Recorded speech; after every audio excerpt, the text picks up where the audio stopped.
Господин Цветанов, чакай, нека да Може и само тук, за да направим сигнал. Малко ще наляво. Да. Нека да стане човек. Колко малко места? Още наляво. Той верхът е по-важен.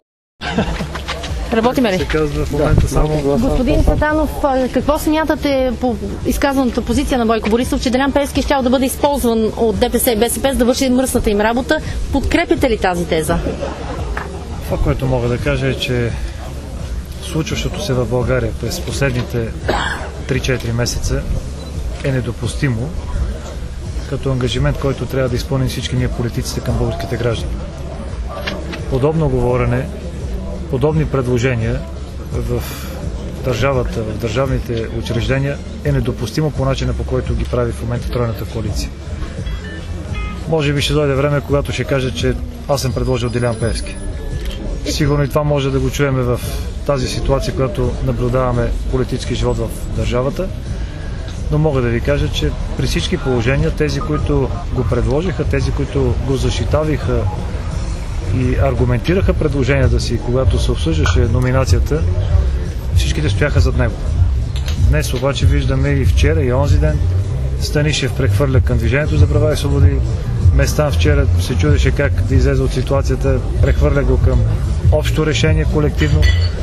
Това е тема, която те трябва да дадат отговор на всички вас и на всички български граждани. За мен е важно, че сега, когато се намираме тук в Гърмен, в община Гърмен, много е важно да обединим усилията си, за да можем действително да предложим такива политики, да предложим такива кандидатури, каквато, например, е Верхат. И аз съм убеден, че Верхат с неговите качества, с неговия авторитет, с колегите, които са тук заедно с него, ще можем действително да се срещнем с колкото е възможно повече избиратели, да обясним, че няма нищо страшно за това да гласува за ГЕРБ. Както и когато започвахме учредяването и структурирането на ГЕРБ, знаете, че много български мюсюлмани подкрепиха ГЕРБ. Разбира се, в началото беше много трудно, но в последствие имаме добри резултати и аз съм убеден, че Верхат заедно с неговият отбор и с всички тези, които искат тази промяна, която се очаква и в община Гърмен, да стане факт. Щеше ли да бъде използван според вас Делян Пеевски за разчистване на политически сметки от тези, които са го предложили?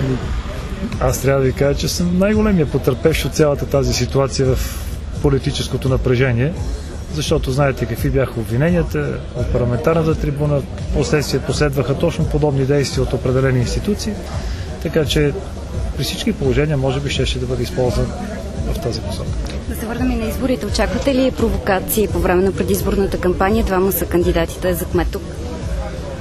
Може би нашите опоненти биха подходили с подобни сценарии за противопоставяне и за някакви неприятни инциденти, но ние сме достатъчно убедени, че трябва да правим срещи колкото е възможно повече, да убеждаваме хората в кампания лице в лице и разбира се, всичко зависи от самите тях.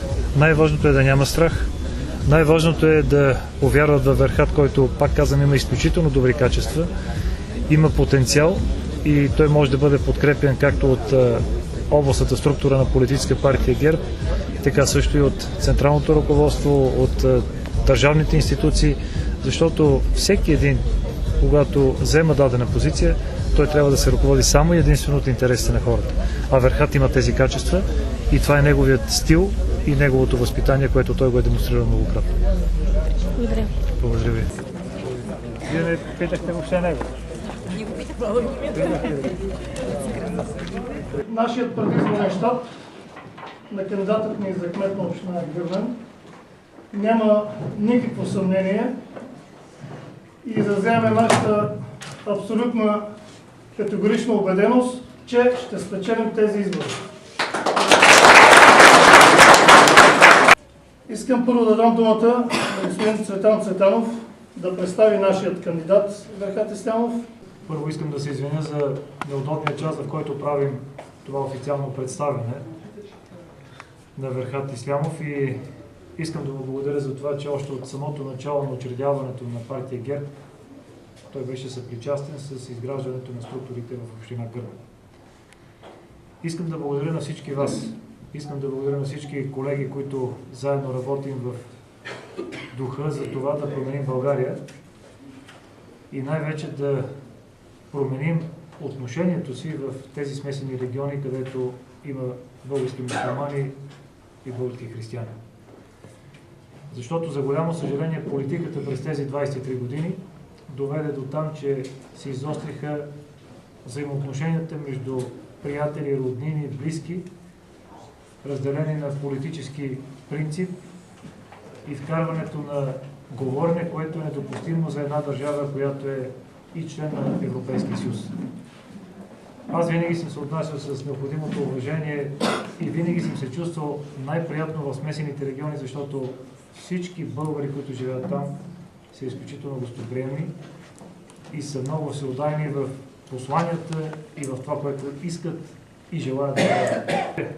Верхат ще постигне този успех, защото съм убеден, че и сред нашите политически опоненти има представители от Движението за права и свободи, които също адмирират и ще подкрепят Верхат, защото аз съм убеден, че там има много честни, истински български граждани, които също биха застанали зад един авторитетен кандидат, какъвто е Верхат.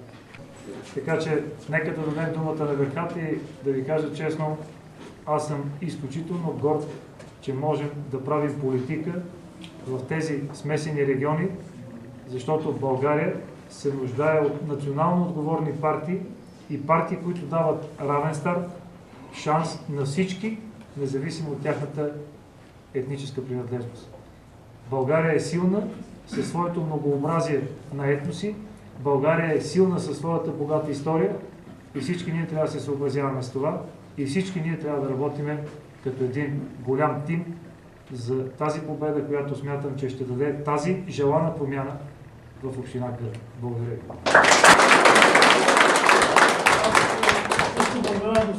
И да дадем думата наистина на нашия кандидат да представи основни акценти от предизборната програма, с която ние ще спечелим изборите. Уважаеми приятели, уважаеми гости, господин Цветанов, господа депутати, добре сте дошли. Радвам се и се гордея, наистина се гордея, че съм застанал пред вас като кандидат за общински кмет на община Гърмен. Вълнувам се наистина. Аз ще работя честно, почтено. Няма да деля хората. Аз няма да искам от хората да ми целуват ръка след изборите. Аз не заставам за това, за кмет. Аз ще целувам ръка на всеки, който подкрепи идеята. Аз не съм тръгнал самоцелно да стана кмет, а да донеса друг начин за разбиране в обществото. Ще уважавам хората. Ще подобряваме условията за живот навсякъде. Аз ще се опитам да бъда по-кратък, защото мисля, че наистина акцентът трябва да е върху Верхат. Като народен представител втори мандат, искам да ви кажа, че съм запознат много добре с проблемите на община Гърмен. И те не са никак малко. Обаче има един проблем, който е много важен и може би е на всички. И това е проблем, с който трябва да започне да се разрешават всички останали проблеми. Това е проблема, който до сега съществуваше и се надявам от тук нататък никога не съществува. Община Гърмен има нужда от ръководител, от кмет, именно точно като Верхат. Един кмет, който не да води политика на противопоставяне, а един кмет, който да се опита, и аз съм сигурен, че той това ще го направи, да обедини всички за разрешаване на проблемите на община Гърмен. Номер 1 в бюлетината, а това е много важно. Винаги много.